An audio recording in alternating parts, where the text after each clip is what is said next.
이재훈의 1991년에서 2021년 밑줄 공구 1993년 6월 11일 현지 시각 뉴욕.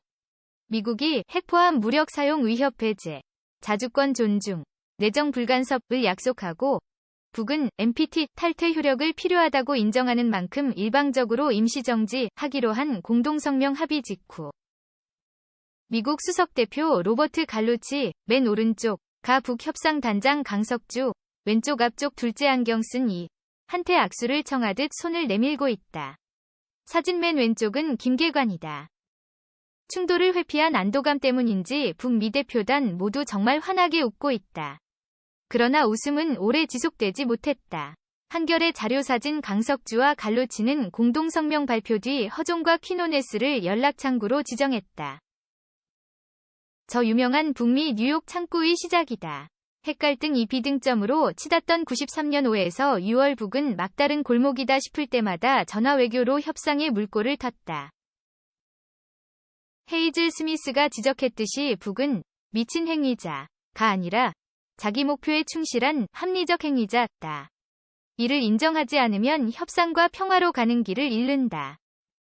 역사의 교훈이다. 조선민주주의인민공화국 정부는 나라의 최고이익을 수호하기 위한 조치로 부득이 핵무기전 파방지조약에서 탈퇴한다는 것을 선포한다. 1993년 3월 12일 발표된 조선민주주의인민공화국 정부 성명은 국제 비확산 체제의 근간인 핵무기의 비확산에 관한 조약, NPT 위 울타리를 벗어나겠다는 초유의 공개 선언이었다. 그런데 북은 정확히 석 달 뒤인 93년 6월 12일 터질 시한폭탄을 멈출 방법도 함께 알렸다. 미국이 우리에 대한 핵위협을 중지하고 국제원자력기구 서기국, 사무국, 이 독자성과 공정성의 원칙으로 돌아설 때 NPT 탈퇴 선언을 철회할 수 있다고.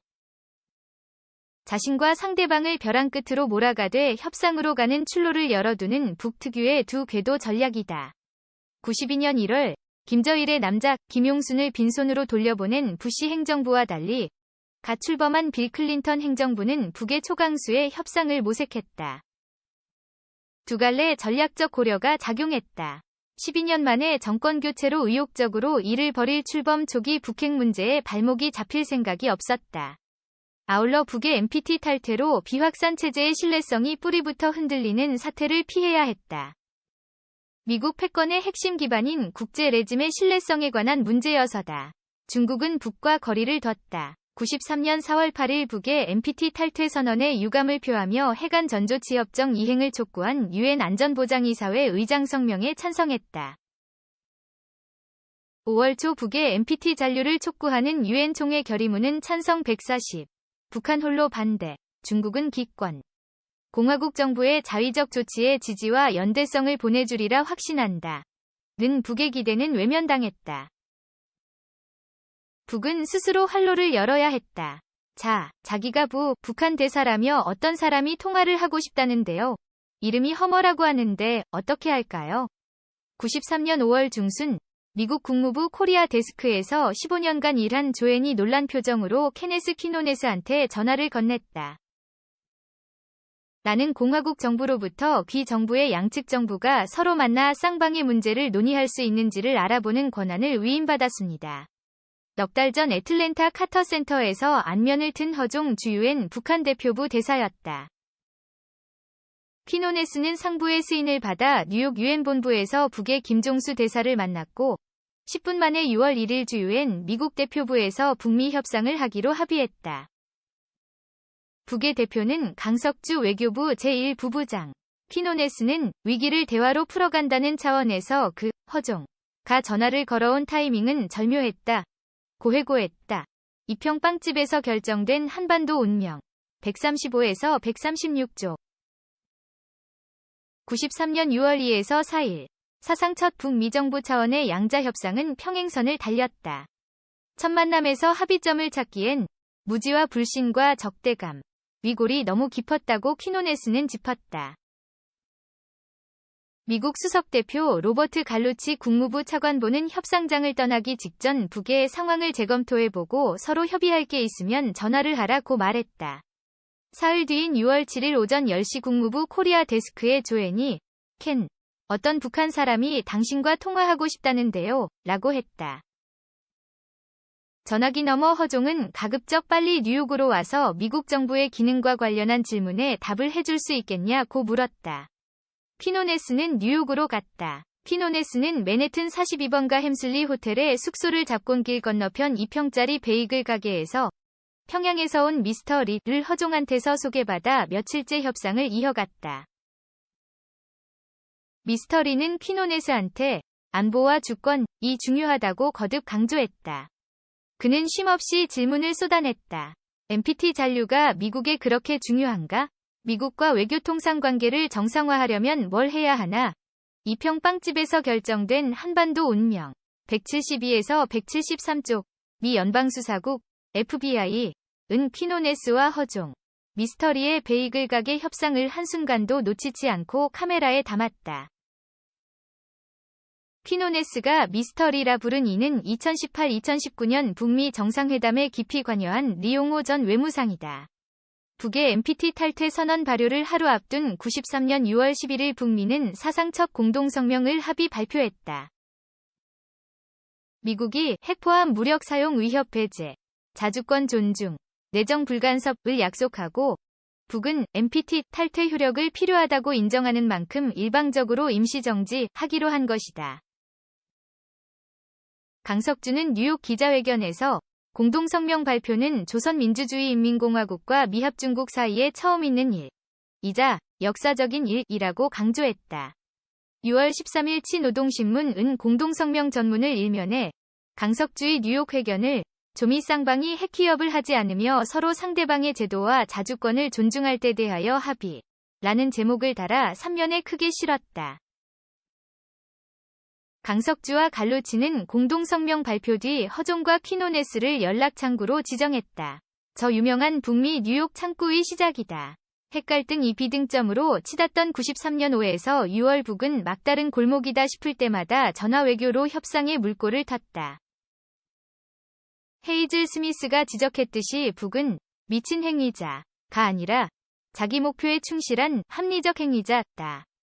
이를 인정하지 않으면 협상과 평화로 가는 길을 잃는다. 역사의 교훈이다. 공동성명 채택 한 달여 뒤인 93년 7월 13일 스위스 제네바 북한 대사관에서 2차 북미 고위급 회담이 열렸다. 강석주가 먼저 입을 열었다. 조선민주주의인민공화국은 국제사회가 에너지 수요를 충족시키기 위한 경수로를 제공한다면 국내 원자로를 경수로로 대체해 원자력 개발 프로그램 전체를 수정할 용의가 있다. 그 순간 미국 대표단의 북한 전문가 로버트 칼리는 수첩에 이렇게 적었다. 저들은 핵 문제에서 빠져나오기를 바란다. 강석주는 94년 10월 제네바 북미 기본합의의 뼈대인 영변 핵시설 동결 좌우향 화살표 경수로 제공을 이때 공식 제안했고, 갈로치는 강석주가 핵 문제를 완벽하게 협상 대상으로 여긴다. 는 인상을 받았다. 돈 오버도퍼 로버트 칼린. 2개의 한국, 431에서 437쪽. 2차 고위급 회담 엿새째인 93년 7월 19일 미국은 조선민주주의인민공화국과 함께 경수로를 확보할 수 있는 방법을 모색할 것이라고 발표하기로 갈로치는 강석주와 합의했다. 다만 갈로치는 남북, 북국제원자력기구, IAEA 사이에 진지한 논의 협상, 개시를 3차 고위급 회담의 전제 조건으로 내걸었다. 3차 회담은 오래도록 열리지 않았다.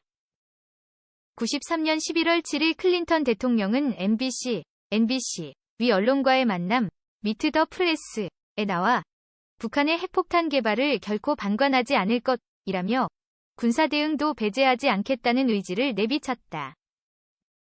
MBC와 월스트리트 저널 공동 여론조사에선 북한의 핵무기 개발이 당면한 가장 심각한 외교 문제로 꼽혔다. 추운 겨울, 북미는 뉴욕 창구를 활용한 수십 차례의 접촉 끝에 94년 3월 1일 마침내 접점을 찾았다. 국제원자력기구 대표단의 영변 핵시설 방문 사찰, 94년 한 미 팀스피릿 훈련 취소, 남북 당국 회담이라는 주고받기로 3차 북미 고위급 회담의 문을 열자는 데 뜻을 모았다. 하지만 클린턴 행정부는 의회와 여론, 김영삼 정부의 압력에 밀려 국제원자력기구의 사찰과 남북의 특사교환 성사를 3차 회담의 전제 조건으로 다시 내걸었다. 미국이 골대를 옮긴 셈인데 북은 판을 깨지 않았다. 그런데 두 전제 조건이 치명적 위기의 발화점이 됐다. 94년 3월 15일 국제원자력기구는 북이 추출한 핵물질이 핵무기로 전용되지 않았음을 검증하는 데 실패했다며 사찰단 철수와 함께 이 문제를 유엔 안보리에 상정하기로 결정했다. 94년 3월 19일 판문점에서 열린 남북한 특사교환을 위한 8차 실무대표 접촉에서 폭탄이 터졌다. 날선 말싸움 끝에 박영수 북쪽 단장, 조국 평화통일위원회 서기국장, 서울은 여기에서 멀지 않소. 전쟁이 일어나면 우리뿐 아니라 서울도 불바다가 될 것이오. 송 선생, 송영대 당시 통일부 차관, 도 무사하지 못할 것이오. 라며 회담장을 떠났다. 김영삼 정부는 비공개 관례를 깨고 문제의 발언이 담긴 녹화 영상을 한국방송, KBS에 건네 반북 여론에 불을 질렀다. 저녁밥을 먹고 느긋하게 텔레비전 뉴스를 보던 남녘 시민들은 서울 불바다 발언에 뒤집어졌다. 남북 당국회담은 고위급은 동영상 음성, 실무급은 음성을 서울 평양의 본부에서 보고 들을 수 있다. 훈령 전달 등 회담 진행 목적으로만 쓸 뿐 비공개가 불문율인데 김영삼 정부의 청와대와 안전기획부는 이를 깼다. 이재훈 통일외교팀 선임 기자. 1993년 한겨레에 들어와 1998년부터 금강산관광 개성공단 사업의 시작과 중단, 5차례의 남북 정상회담, 6차례의 북한 핵시험, 김정일 국방위원장의 죽음과 김정은 국무위원장의 3세 승계, 2차례의 북미 정상회담, 사상 첫 남북미 정상회동 등을 현장에서 취재 보도해왔다. 반전 반핵 평화의 한반도와 남북 8천만 시민인민의 평화로운 일상을 꿈꾼다. nomad-한이 -oda.kr 진실을 후원해주세요. 용기를 가지고 끈질기게 기사를 쓰겠습니다. 여러분의 후원이 우리 사회의 드리운 어둠을 거둡니다. 후원하기 후원제 속에 두근거리는 미래를 후원해주세요. 소외 없이 함께 행복한 세상을 위해 노력하겠습니다. 여러분의 후원이 평등하고 자유로운 사회를 만듭니다. 후원하기 후원제 소개.